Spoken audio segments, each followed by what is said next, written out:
আসসালামু আলাইকুম। আজ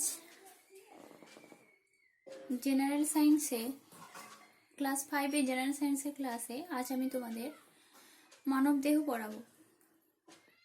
পড়ানোর আগে বলি, যেহেতু তোমরা নতুন এবং আমাদের ক্লাসে আমাদের সাথে তোমাদের এই প্রথম ক্লাস অনলাইনেই শুরু হয়েছে, অতএব তোমরা আমাদের সাথে ভালো করে পরিচিত নয় মুখোমুখিভাবে।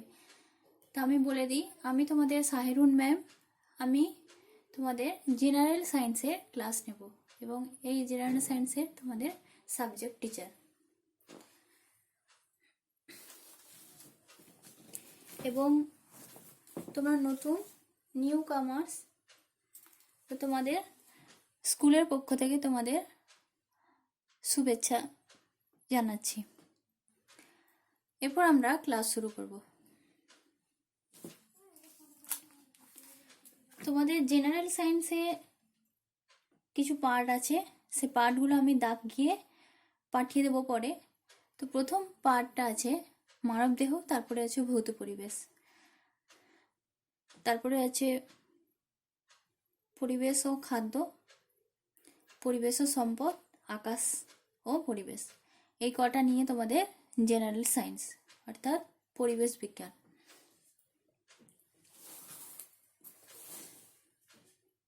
আমরা মানব দেহে পড়ার আগে আমরা জানব জীব সম্পর্কে।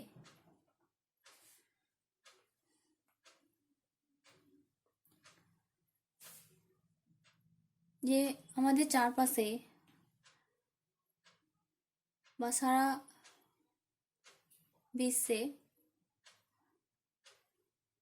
আমরা অনেক জীবকুল দেখতে পাই, বিভিন্ন রকমের প্রাণী দেখতে পাই, বা কোনো একটা নির্দিষ্ট এলাকা জুড়ে অনেক রকমের প্রাণী দেখতে পাই। এবং তার সাথে সাথে শুধু প্রাণীকে আমরা জীব বলবো না, উদ্ভিদ অর্থাৎ গাছ, প্রাণী, এবং আবার আমরা যাদেরকে খালি চোখে দেখতে পাই না, যাদেরকে বলা হয় অণুজীব, যাদেরকে আণুবীক্ষণ যন্ত্রের সাহায্যে দেখা হয়, তাদেরকে নিয়ে একটা নির্দিষ্ট এলাকা জুড়ে সমস্ত জীবগুলোকে একসাথে কি বলা হয়? জীব জগৎ। এই জীব জগতের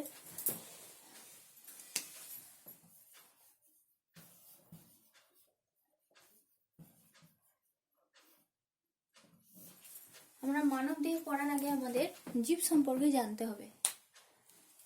জীবের দেহ সম্পর্কে পড়ার আগে আমাদের জীবকে চিনতে হবে, জানতে হবে। তো ওই জন্য আমি তোমাদের জীব জগৎ থেকে শুরু করছি। আমি একটু আগে বললাম যে জীব জগৎ কাকে বলে। কোনো একটা বিশাল এলাকা জুড়ে উদ্ভিদ, প্রাণী, অণুজীব, সমগ্র জীবকুলকে বলা হয় কি? জীব জগৎ। এদের মধ্যে উদ্ভিদ কারা? উদ্ভিদ আমরা কাকে বলবো?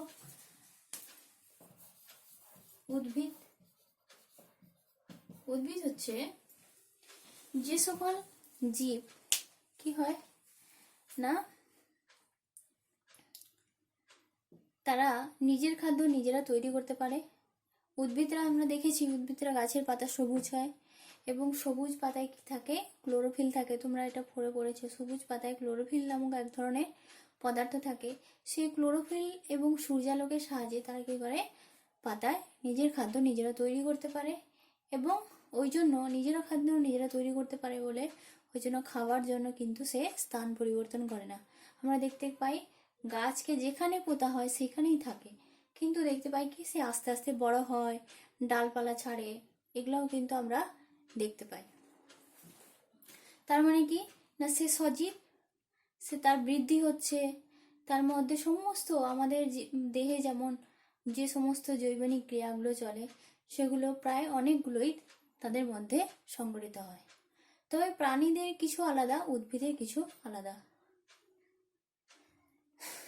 তবে সেই সমস্ত জীবকে আমরা কি বলবো? উদ্ভিদ।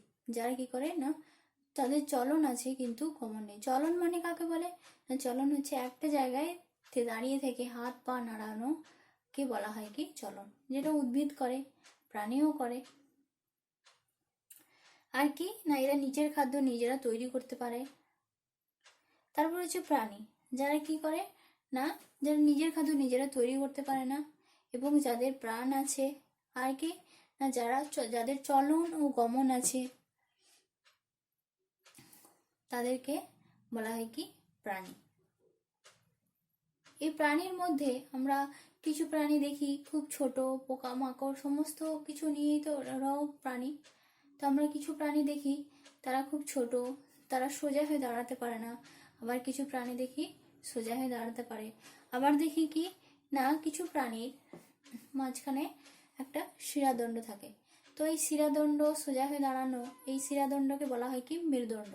এই মেরুদণ্ডী উপস্থিতির ভিত্তিতে প্রাণীকে আমরা দুরকম ভাবে ভাগ করেছি। একটা হচ্ছে মেরুদণ্ডী, প্রাণীদের মধ্যে আছে একটা মেরুদণ্ডী, আর একটা হচ্ছে কি অমেরুদণ্ডী। মেরুদণ্ডী কাকে বলে না, অমেরুদণ্ডী কাকে বলে, যে সকল প্রাণীর কি থাকে না মেরুদণ্ড থাকে না, মেরুদণ্ড থাকে না, তাদেরকে বলা হয় কি অমেরুদণ্ডী প্রাণী। যেমন দেখি কীট পতঙ্গ, আরশোলা, কেঁচো, বিভিন্ন সামুদ্রিক যেমন জেলিফিশ,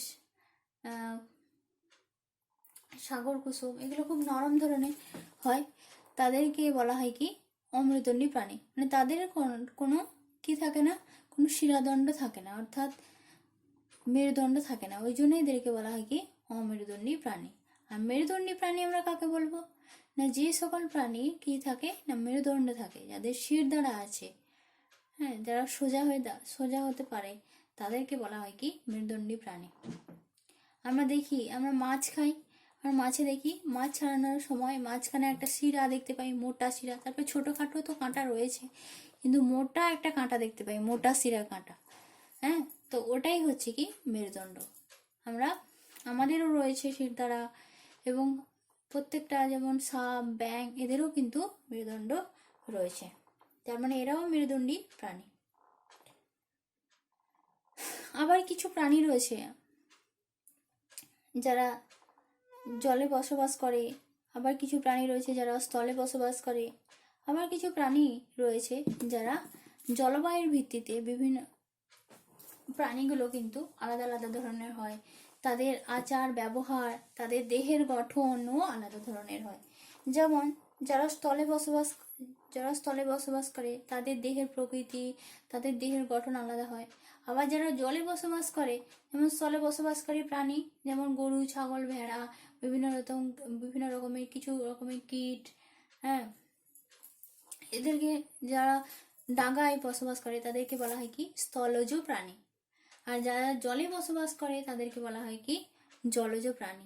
এবং তাদের স্থলে বসবাসকারী প্রাণী এবং জলে বসবাসকারী প্রাণী, তাদের দেহের গঠন কিন্তু আলাদা রকমের হয়। যারা জলে বসবাস করে তাদেরকে সাঁতার কাটতে হয়, ওই জন্য তাদের দেহের গঠনটা অনেকটা সুচালো, দুদিক সোজালো হয়, যাদের জল কাটতে সুবিধা হয়। যেমন মাছ হচ্ছে জলজ প্রাণী, তো মাছের দেহের গঠনটা কিন্তু মাকুর মতো, অর্থাৎ দুদিক সোচালো, মাঝখানটা একটু চাপটা ধরনের। তারপরে কি জলবায়ুর ভিত্তিতে বিভিন্ন এলাকার প্রাণী, উদ্ভিদ বিভিন্ন ধরনের হয়। যেমন আমরা যে এলাকায় থাকি সেটা হচ্ছে আমাদের কি ধরনের অঞ্চল, ক্রান্তীয় অঞ্চল, অর্থাৎ উষ্ণ, মানে গ্রীষ্মটা বেশি, ঠান্ডাটা কম। আমাদের যেমন দেখো, আমাদের শীতকালটা 2 মাস এবং বাকি সময়টা হচ্ছে গ্রীষ্মকাল, বাকি সময় গরম। তো আমাদের এটা উপক্রান্তীয় এলাকা। তো এখানে এবং এটা সমভূমি এলাকা, এখানে যে প্রাণী, এখানে গাছপালা যেমন হবে। যদি আমরা মরুভূমি অঞ্চলে যাই, যেমন সাহারা মরুভূমি, থর মরুভূমি, সেখানে কিন্তু আমরা এই ধরনের গাছপালা, এই ধরনের প্রাণী কিন্তু আমরা দেখতে পাবো না, একটু আলাদা ধরনের দেখতে পাবো। কেমন না, সেখানে যেহেতু গরম, সেখানে শুষ্কতা বেশি, হ্যাঁ, শুষ্ক এবং তার সাথে সাথে গরম। তো সেখানে কেমন ধরনের প্রাণীদের জন্মাবে না, সেই গরমকে সহ্য করার জন্য, বা আমাদের মতো এরকম গাছ কিন্তু জন্মাবে না। তাহলে মরু অঞ্চলে কেমন ধরনের প্রাণী জন্মাবে আরেকবার ভালো করে বলবো। মরু অঞ্চলে উত্তাপ বেশি, সেখানে সেখানে কি কেমন ধরনের, সেখানে কাঁটা জাতীয় উদ্ভিদ, সেখানে কাঁটা জাতীয় প্রাণী এবং কাঁটা জাতীয় বলছি, সরি, কাঁটা জাতীয় উদ্ভিদ এবং উদ্ভিদ অত আমাদের মতো এত বড় বড় গাছ কিন্তু দেখা যায় না, ছোট ছোট গাছ দেখা যায়। আর কি না, খুব শক্ত সমর্থ হয়, কারণ মরুভূমিতে তেমন গাছপালা থাকে না, তার মানে কি সেখানে বায়ুর গতিবেগ খুব বেশি থাকবে। অতএব যদি এরকম বড় বড় আমাদের মতো এখানে যদি গাছপালা হয় তাহলে কি হবে, ভেঙে পড়বে। ওই জন্য ওই এলাকার, আর সেই এলাকার প্রাণীরা কি না, প্রাণীরা খুব ছোট আকৃতির হয়, তবে উট বড় আকৃতি এবং তাদের গায়ে চামড়া খুব মোটা হয়, প্রচুর চর্বি থাকে। আর চর্বি থাকলে কি হয় না, মোটা চর্বি থাকলে কি হবে না, কি হবে না, বাইরে যে তাপ, উত্তপ্ত তাপ, সেটা দেহের ভিতরে কিন্তু ঢুকতে পারবে না। মেরু অঞ্চল কাকে বলে? মেরু অঞ্চল হচ্ছে যে ঠান্ডা, দুই মেরু, ঠান্ডা বরফাবৃত অঞ্চল, তাকে বলা হয় মেরু অঞ্চল। আমাদের দুই প্রান্তে কুমেরু এবং সুমেরু, প্রচুর ঠান্ডা এবং সারা বছরই কিন্তু শীত থাকে, এবং সেখানে সূর্যের আলো কিন্তু পৌঁছায় না, এবং সূর্যের আলো যদিও দেয় খুব ক্ষীণ, তো সেইখানেও কিন্তু উদ্ভিদ প্রাণী খুব অল্প হলেও থাকে। ওই প্রাণীদেরও সেরকম, প্রাণীরা সেই ঠান্ডাকে বেঁচে থাকার জন্য তাদের দেহের আকৃতি, তাদের দেহের গঠন, তাদের দেহের বৈশিষ্ট্য কিন্তু আলাদা ধরনের হয়। আমরা দেখি মেরু ভাল্লুকে কি দেখি, প্রচুর লোম, তাদের পায়ের পাতা দেখবে কালো, আর গায়ে পুরু চর্বি থাকে, যাতে বাইরের ঠান্ডাটা ভেতরে না ঢুকতে পারে। তারপরে গাছগুলো কাঁটাযুক্ত। আর পেঙ্গুইনে দেখি প্রচুর চর্বি। তো এই ধরনের প্রাণী জন্মায়। এরপর আমরা জীব এবং জড় সম্পর্কে জানবো। জীব, যাদের প্রাণ আছে তাদেরকে জীব বলে, এবং যাদের চলন গমন আছে। আর জড় কি না, যাদের কোনো প্রাণ নেই, যারা এক জায়গা থেকে অন্য জায়গায় কি করে, পরিবর্তন করতে পারে না, তাদেরকে আমরা জড় বলবো।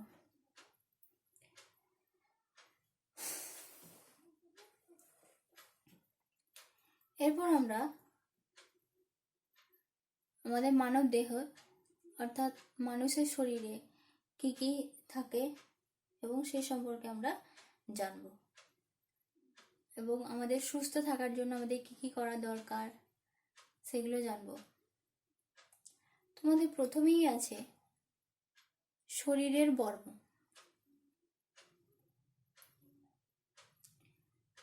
শরীরের বর্ম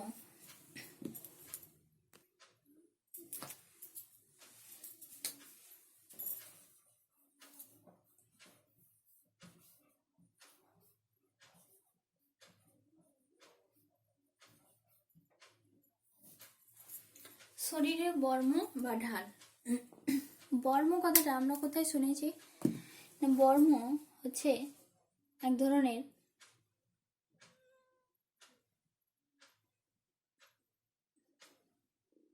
যুদ্ধ ক্ষেত্রে, মানে এক ধরনের কি বলবো, যন্ত্রের মতো, যেটা আগেকার দিনের যুদ্ধক্ষেত্রে ব্যবহার করা হতো। দেখবে যুদ্ধ আমরা এখনো সিনেমায় দেখতে পাই, যে তলোয়ারের সাথে এক ধরনের বড় লোহার জিনিস হাতে ধরে আছে সৈনিক। তো যে বড় লোহার জিনিস হাতে ধরে আছে সেটাকে বলা হয় কি, বর্ম বা ঢাল। ঢাল আর তরোয়াল, ঢাল তরোয়াল আমরা কথাটা শুনেছি। ঢাল হচ্ছে কি না, নিজেকে বাঁচিয়ে যুদ্ধ করা, ওই জন্য সামনে ঢাল রাখে। তো আমাদের শরীরেও ঢাল আছে, যেটা কি করে, আমাদের শরীরের ভেতরে যে অঙ্গগুলো আছে সেই অঙ্গগুলোকে কি করে না, রক্ষা করে। তাই ওই জন্য কি বলা হয়, শরীরের ঢাল। এই শরীরের ঢাল হচ্ছে ত্বক। আমাদের সারা শরীরের উপরে একটা আস্তরণ থাকে, যাকে বলা হয় কি, ত্বক।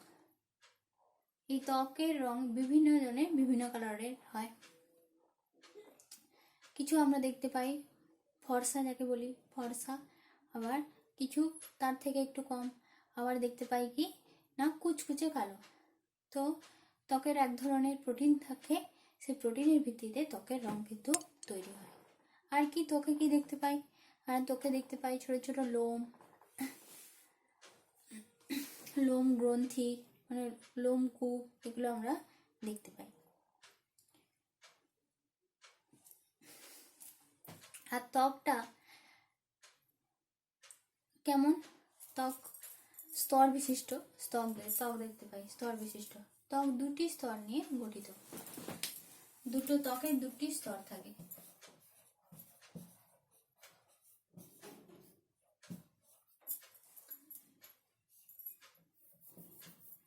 দুটি স্তর, একটা উপরের স্তর আর একটা হচ্ছে নিচের স্তর। একটা জলের স্তর আর তার নিচে হচ্ছে রক্ত। দুটি স্তর থাকে। একটা উপরের স্তরটা জল থাকে, রসপূর্ণ থাকে, রস থাকে, আর তার নিচে রক্ত। দুটি স্তর থাকে। আর কি ত্বকের ভিতরে কি থাকে? শিরা, ধমনী, পেশি, এগুলো থাকে। মাংসপেশি, শিরা, ধমনী। তাহলে ত্বকের নিচে আর কি কি থাকে? ত্বকের নিচে থাকে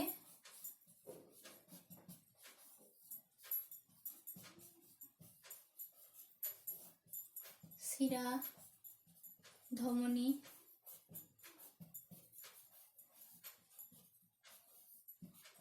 মাংসপেশি ইত্যাদি।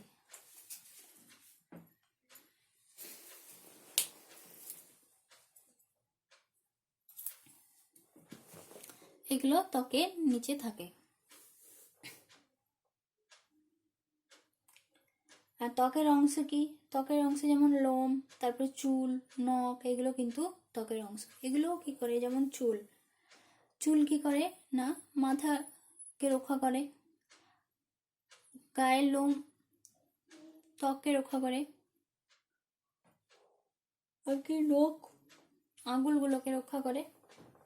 তাহলে এগুলোও কিন্তু ত্বকের অংশ। তার মানে ত্বকের কাজ কি? না, ত্বকের কাজ হচ্ছে দেহকে আঘাত থেকে রক্ষা করা, এবং দেহের ভিতরে যে অঙ্গগুলো আছে সেই অঙ্গগুলোকে কি করা না, বাইরের আঘাত থেকে রক্ষা করা, আর দেহকে বিভিন্ন রোগের হাত থেকেও রক্ষা করা।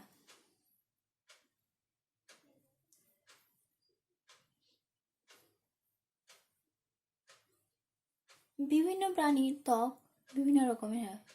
কিছু প্রাণীর ত্বক পাতলা, কিছু পুরু হয়, এবং আমাদের শরীরেও কোনো জায়গায় ত্বক পাতলা এবং কোনো জায়গায় ত্বক পুরু হয়। প্রাণীদের ত্বক তুলনামূলক বেশি পুরু হয়, কারণ তাদেরকে ওরকম দুর্গম পরিবেশে থাকতে হয়। হ্যাঁ, যদি পুরুত্বে বেশি না থাকে তাহলে কি হবে? ওই পরিবেশে থাকতে পারবে না, কোথাও আঘাত লেগে কেটে ছেড়ে দিতে পারে। ওই জন্য ওদের ত্বক খুব পুরু হয়। তবে সব থেকে বেশি পুরু ত্বক দেখতে পাওয়া যায় কোন প্রাণী? গন্ডারের ত্বক কিন্তু খুব পুরু হয়। এই গন্ডারের ত্বক পুরু হওয়ার জন্য এদের ত্বক, অর্থাৎ এদের চামড়া খুব পুরু হয়। এদের চামড়া পুরু হওয়ার জন্য এদের চামড়া অনেক কাজেও ব্যবহৃত হয়, যেমন ঢাল তৈরির কাজে এগুলো ব্যবহৃত হয়। আগেকার দিনে চামড়ার ব্যবহার কিন্তু খুব বেশি ছিল। চামড়া আগে ব্যাগ তৈরি হতো, জুতো তৈরি হতো, বেল্ট তৈরি হতো, এবং চামড়ার ব্যাগে জলের পরিবহন হতো। তো এই চামড়ার যদি ব্যবহার যখন খুব বেড়ে যায়, তখন কি দেখা গেল না, আস্তে আস্তে চামড়া পাওয়ার জন্য প্রাণীকে হত্যা করতে হবে। তো প্রাণী হত্যা খুব বেড়ে গেল, প্রাণীরা মারা যেতে থাকলো, ফলে প্রাণীদের সংখ্যা কমতে থাকলো। এবার প্রাণীদের সংখ্যা যদি কমতে থাকে তাহলে কি হবে না, জীব জগৎ কিন্তু আস্তে আস্তে অবলুপ্ত হয়ে যাবে, এবং তার ক্ষতিকারক প্রভাব কিন্তু আমাদের মানুষের উপর ক্ষতিকারক প্রভাব পড়তে পারে। ওই জন্য চামড়ার ব্যবহার আস্তে আস্তে কমিয়ে দেওয়া হলো। আর কি কারণে কমিয়ে দেওয়া হলো না, এই চামড়া